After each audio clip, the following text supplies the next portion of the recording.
The next presenter, Keith McDonald. And again, sir, you've got 5 minutes, and I'll give you a 1-minute warning. All right, thank you. Thank you. So I come to you today as a citizen, but I'm just past Open Data Lead with the City of Toronto, so I'm used to sitting where staff sits as opposed to citizen engagement. So we'll give it a whirl and see how it goes. Welcome to a different perspective. Yeah, for sure. So I'm actually here to provide an encouraging voice to the Toronto Police Services to go forward and go forward quickly with this open data initiative as brought forward in the presentation from Councillor Ainsley back in April. And further, I encourage the board to formally liaise and participate directly with the City of Toronto's open data team. I can't speak for the team, but by all means, I think you should engage and discuss to provide a separate police open data portal, for example, when the open data community is already aware that the City of Toronto has its own toronto.ca/open portal up and running and has been in play for the last 7 years. It could mean a further disconnect between open data releases across city partners. Now, while it's true, of course, that the police functions as a distinct entity, citizens and data users tend not to care so much about those nuances. Their preference really is to have the data in one place. It does make things easier and certainly suggests cooperation and openness between providers.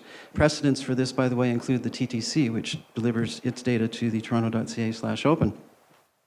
As well, I encourage the police services to provide complete and raw data.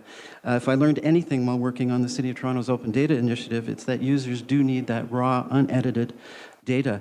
Certainly doesn't mean scans for privacy are not undertaken, and the City of Toronto certainly has mastered that part of open data releases.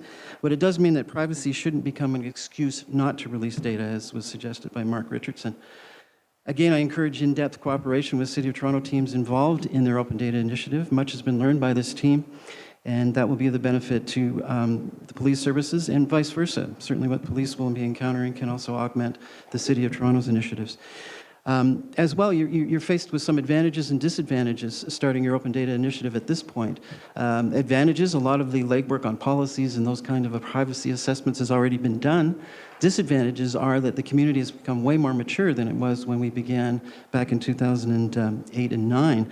It goes back to completeness of data. There's expectations that you're going to release complete data sets as opposed to trickle out data. I'm going to end with a note that while working as Open Data Lead, I was involved with police representatives and Toronto traffic managers discussing open data releases of traffic data, and also was part of conversations with Harvey Lowe, who some of you may know, Manager of Research and Information Management in the city, and he was liaising with Ian Williams already with data regarding his Toronto Wellbeing project.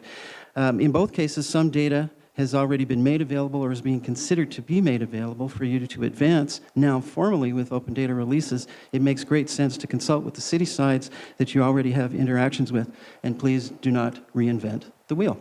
Thank you very much. Thank you very much. Any questions, colleagues, of Keith?